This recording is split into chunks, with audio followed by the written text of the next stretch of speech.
The hurricane was making landfall, but I was deep in a game of Valorant, my focus absolute. The digital roar of gunfire in my headphones drowned out the real-life howl of the wind outside. My phone screen lit up with a notification, a name I hadn't seen pop up on its own in months. Sophia Reed, my girlfriend, was blowing up my phone. I didn't even glance at it. I was on the verge of an ace, a perfect 5-kill round. A moment later, the text turned into a call. The vibration buzzed against my desk, insistent. The distraction was just enough. My character was caught in a crossfire, and the enemy team swarmed me. My screen flashed gray. Eliminated. You got to be kidding me, I muttered, ripping off my headset. I stabbed the answer button, my voice tight with frustration. Before I could say a word, Sophia's shrill voice cut through the speaker. Leo, have you even looked at the news? Yeah, I've seen it, I said, my eyes still glued to the respawn timer on my monitor. There was a pause, then her voice climbed an octave. It's a Category 4 hurricane. Do you understand what that means? She shrieked. I haven't heard from you all day, and you can't even be bothered to check if I'm okay? I rolled my eyes, the familiar exhaustion washing over me. Weren't you the one who told me, after our last fight, that I'm not supposed to harass you when you're busy with work? You? She was speechless for a second, then her tone shifted, becoming softer, wounded. Are you still mad that I went on that business trip with Caleb instead of being here for your birthday? She sighed. Leo, I'm not going to have this conversation again. You're a grown man. You need to stop obsessing over birthdays and petty feelings and focus on your career. When are you going to grow up? I took a long, slow sip of my ice-cold Coke. Caleb Vance was the new assistant Sophia had hired this year. I don't know what kind of game he was running, but he had my notoriously demanding girlfriend wrapped around his little finger. Every assistant before him had been chewed out and spit back out, one of them quitting in less than 3 days. But Caleb, he not only lasted 6 months, but he'd also turned Sophia into his personal defender. He'd messed up a major financial report, forcing the entire department to pull an all-nighter to fix it, and she hadn't said a single harsh word to him. We'd fought about Caleb more times than I could count, but right now, something else was more important. I cut her off. Is Caleb about to pass out? Sophia faltered on the other end. He's losing a lot of blood. He's going to show. Wait, how did you know that? Good to know. Before she could ask another question, I hung up and took a huge, satisfying bite of fried chicken. It felt incredible. In my last life, I must have been a complete idiot to go save them. When the hurricane hit, I'd driven like a madman through the storm, searching for her. I finally found them in a collapsed beachfront hotel, huddled together under the rubble. Without a second thought, I started tearing away chunks of concrete with my bare hands, ignoring the pain as my skin shredded and my hands dripped with blood. And what did I get for it? Sophia pushing me off the rooftop of the hospital. Just because Caleb's surgery was unsuccessful, she blamed me, screaming that my amateur rescue had made things worse. Some other sucker could save that psycho this time around. The next day, I was in the middle of a work call when I heard the front door open. I turned to see Sophia standing in the living room, soaked to the bone with a nasty gash on her leg. The old me would have rushed to get her a towel and a first aid kit. The new me just felt a pang of disappointment. She was still alive. Figures. Only the good die young. Seeing my complete lack of reaction, Sophia's brow furrowed. Leo, are you blind? Can't you see I'm hurt? Aren't you going to help me? I gave her a once-over before turning back to my laptop. You made it back on your own, didn't you? Looks like you're fine. Her face hardened. Leo, it's not what you think, she said, her voice strained. Caleb and I just happened to be taking shelter in the same hotel. You have to believe me. I just gave a non-committal and nodded. I believe you. Anyway, I've got to get to the office. My indifference seemed to set her off. She grabbed my arm, her grip surprisingly strong. Leo, how long are you going to keep this up? Caleb and I are just... I cut her off again, pulling my arm away. Seriously, I believe you, but I'm going to be late for work. Without waiting for her reply, I walked out and slammed the door behind me. After leaving the apartment, I took an Uber straight to the office, but not to resign, to report a crime. After 7 years with Sophia, I knew her better than anyone. For Caleb, she had torched her own professional ethics, principles she once held sacred. When she first started at the company, she was known as the Iron Maiden. Her old boss had tried everything, threats, bribes, to get her to cook the books, but she refused. She didn't just refuse. She blew the whistle to corporate headquarters. The guy was fired and had to crawl back to his hometown in shame. She once recovered a massive debt for the company from some shady local characters who sent her razor blades and dead rats in the mail to intimidate her. Sophia didn't even flinch. She stared them down, got the money back, and helped put them behind bars. Back then, everyone at the office worshipped her. They'd all said she was tougher than any man in the boardroom. And now, to protect this pretty boy newcomer, she was breaking every rule she ever lived by. She wasn't just embezzling company funds for him to play the stock market with. She was falsifying records to cover his losses. Maybe the hurricane had blown her conscience away. I walked into my boss's office, my face a mask of grim determination, and handed him the file I had prepared. Then, I called the company's internal ethics hotline.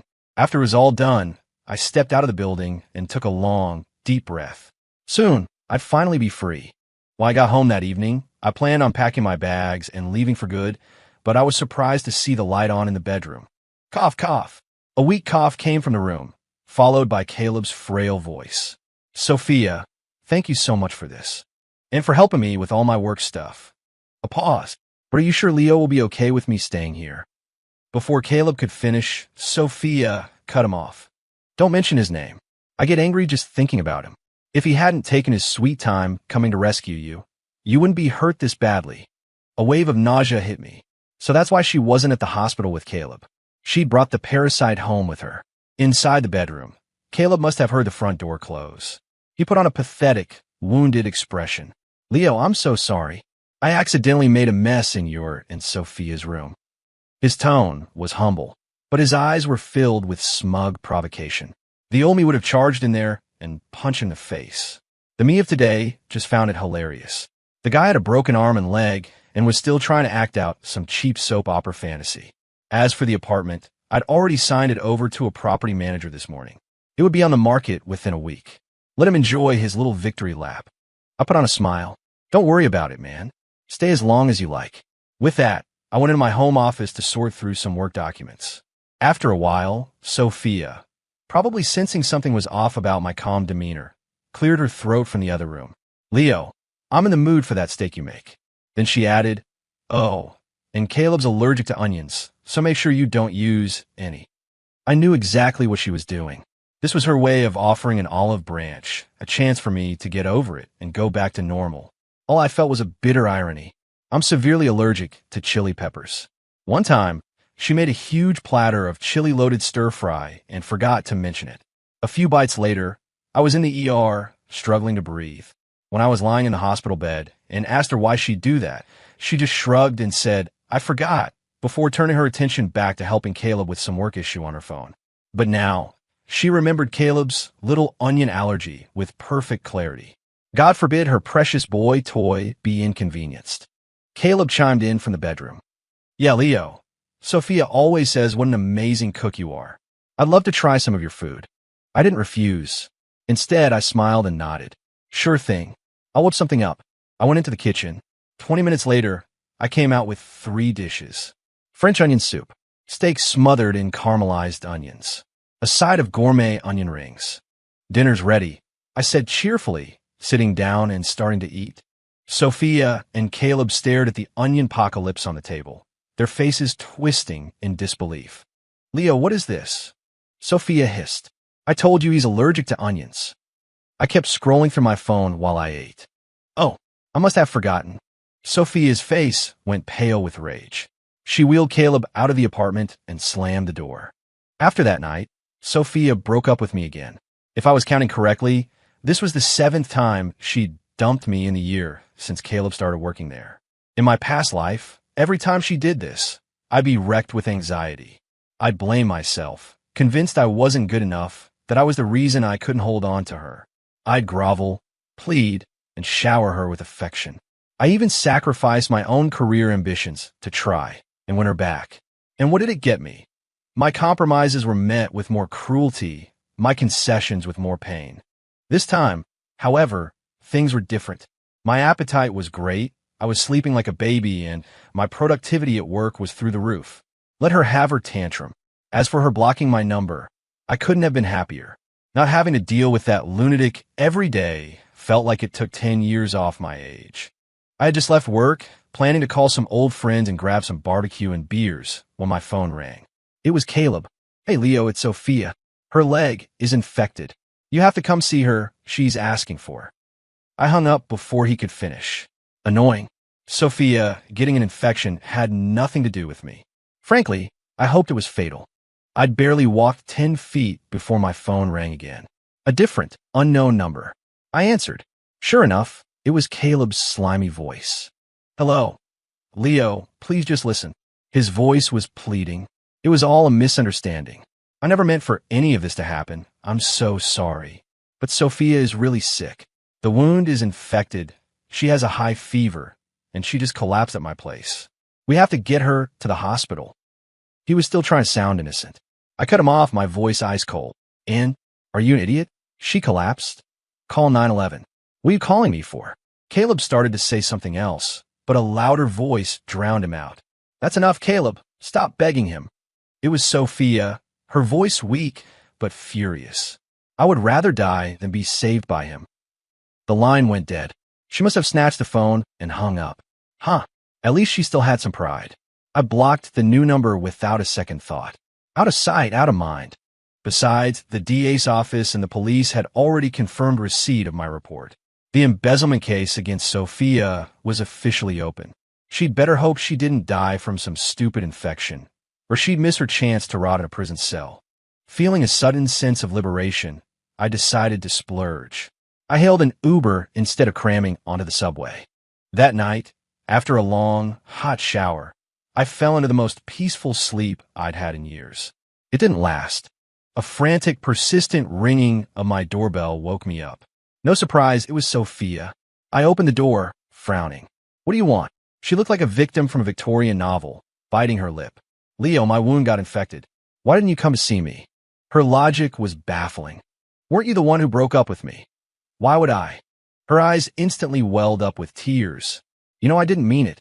Every other time we've broken up, you've always come to me. You'd beg me to take you back within a day. It's been 3 days now. Don't you have anything to say to me?"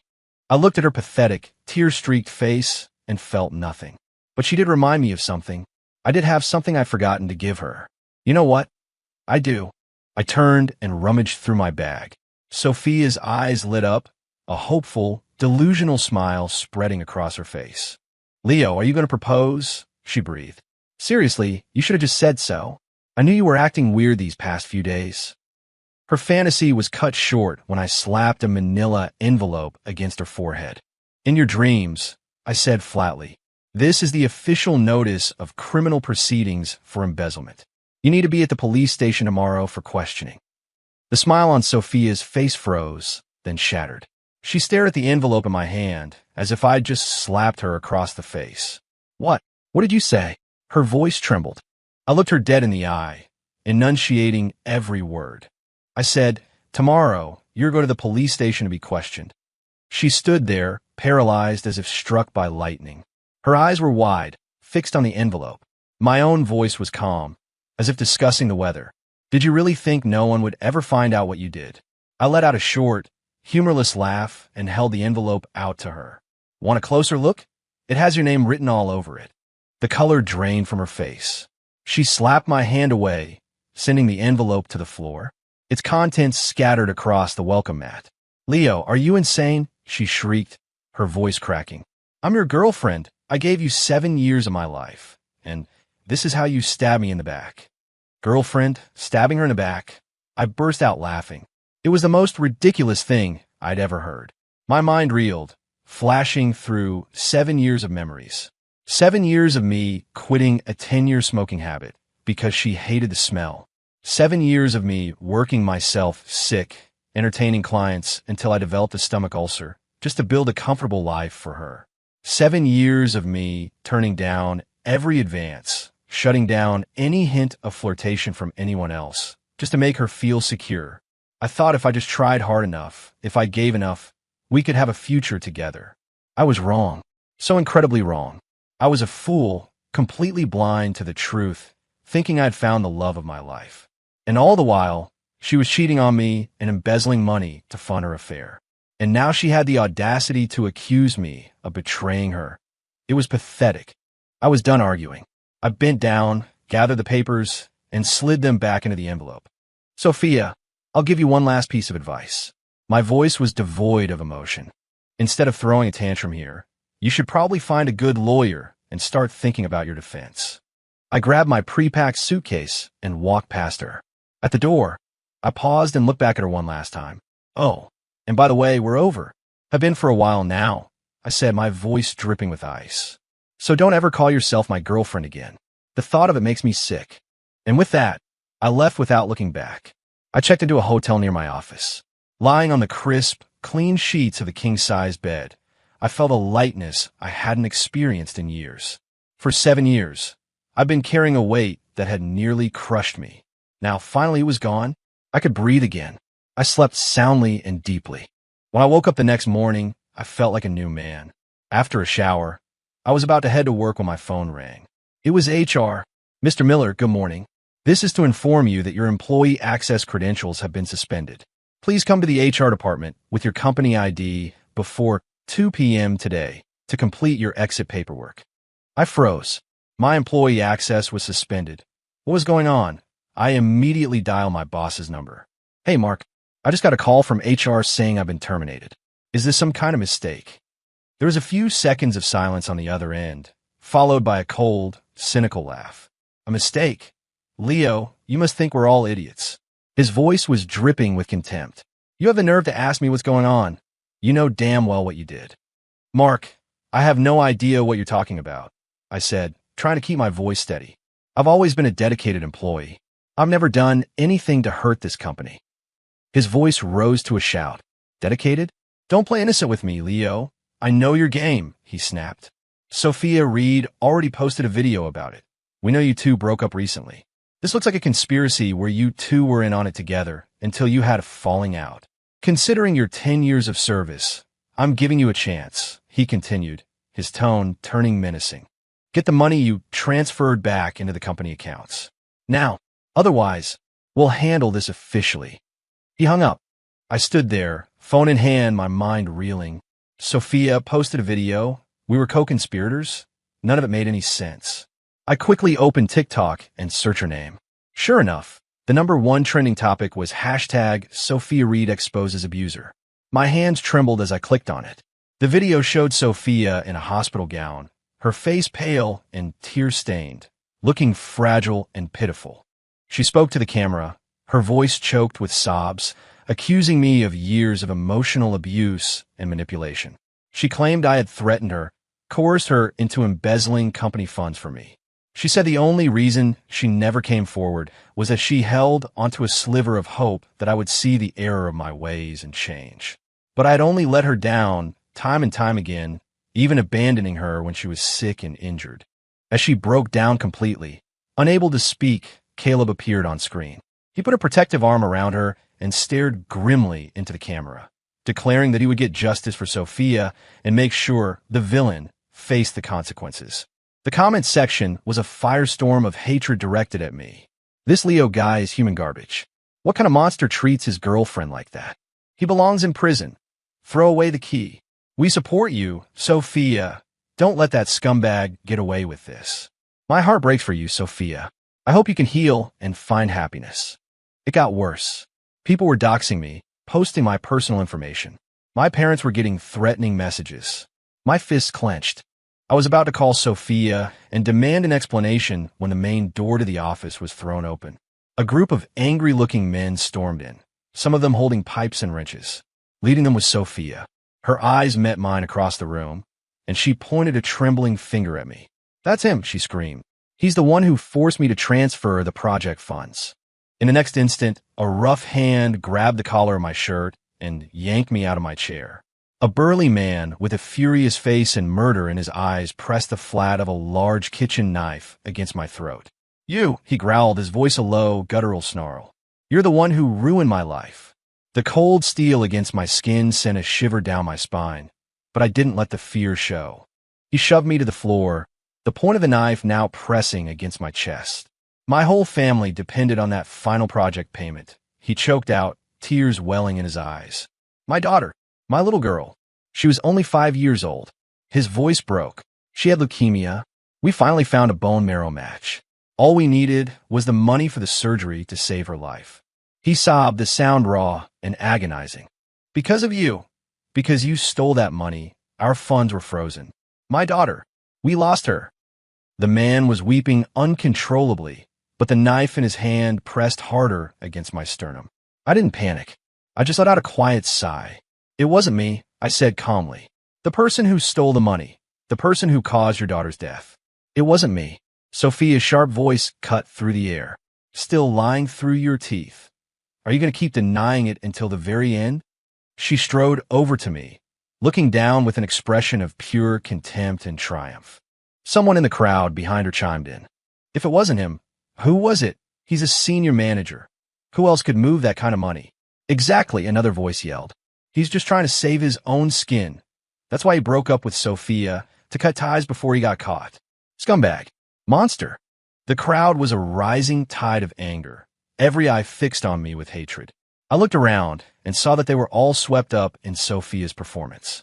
No one was going to believe a word I said. I took a deep breath, forcing myself to stay centered. I didn't embezzle any money. This was all. It was all him. I lifted my head and locked my eyes on the man standing silently beside Sophia. Caleb.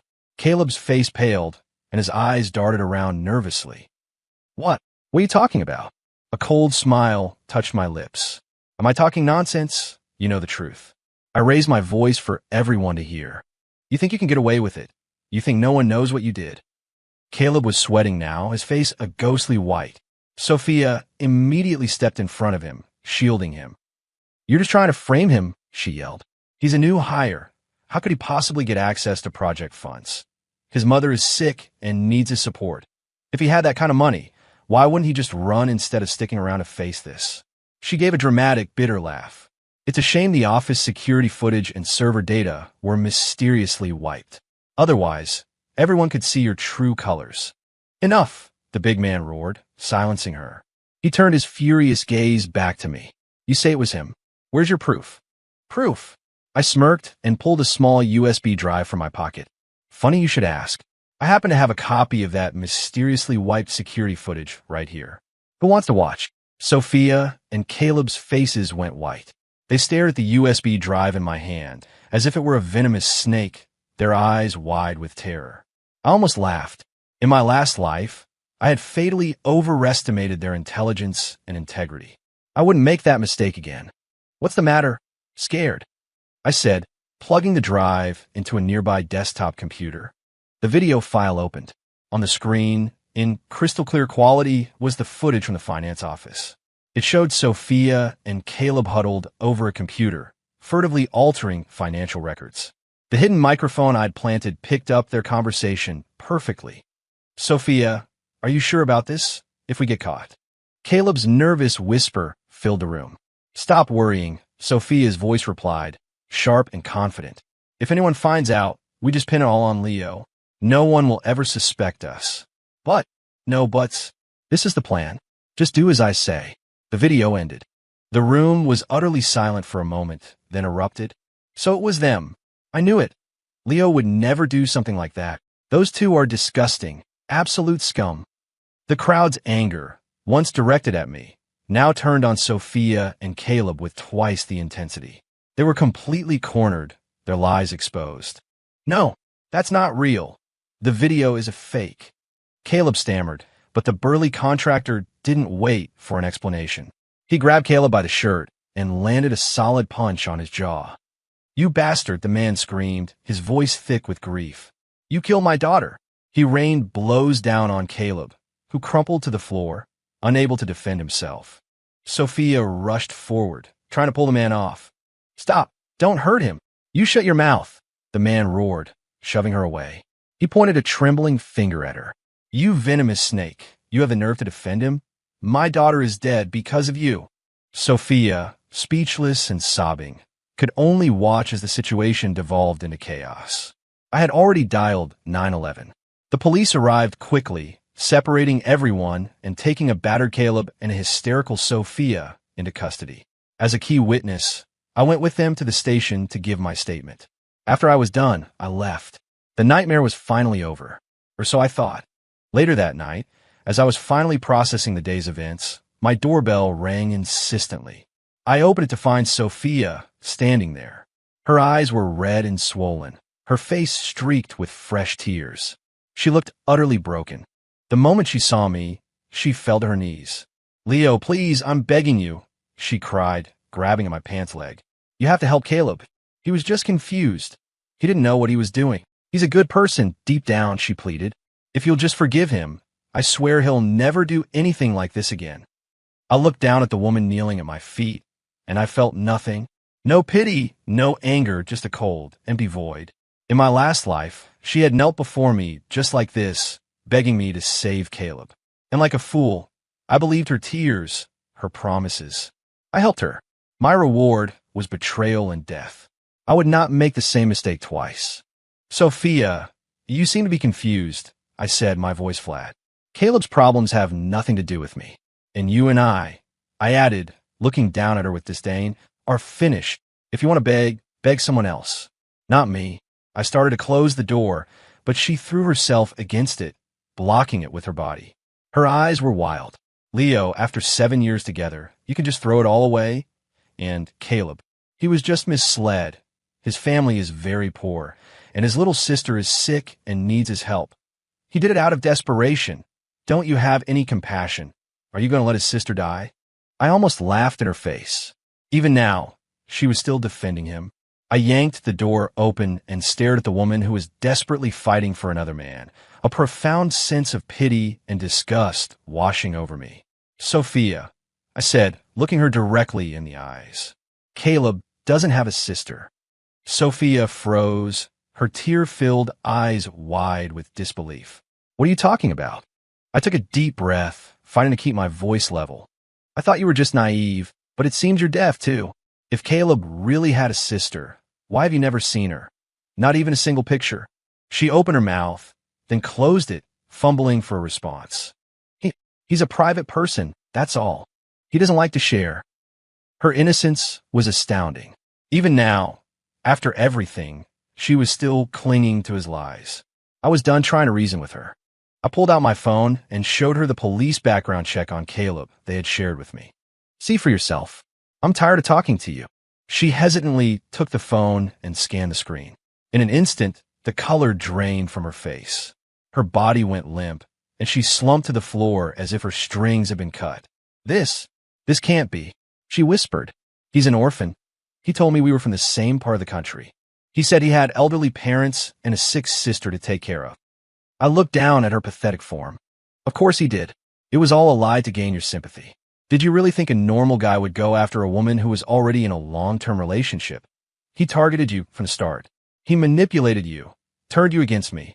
Also, he could use you to get access to the company's funds." I knelt down to her level. "And right about now, while you're out here begging for him, I guarantee he's in an interrogation room, singing like a canary and telling the police that you were the mastermind behind the whole thing." Sophia shot up, her eyes filled with a new kind of terror. "No, that's impossible. He wouldn't do that to me. We had a deal." Her denial was cut short by a sharp knock on the door. I opened it to find several police officers standing in the hallway, one holding an arrest warrant. "Sophia Reed," the lead officer said, his voice firm. "Caleb Vance has given a full confession. He states that you were the primary architect of the embezzlement scheme. You're under arrest. Please come with us." Sophia's face turned to ash. All the fight went out of her, and she collapsed completely. The man she loved, the man she had thrown away her life for, had betrayed her without a second thought. Her shock quickly curdled into a desperate, frantic rage. She scrambled to her feet and pointed a shaking finger at me.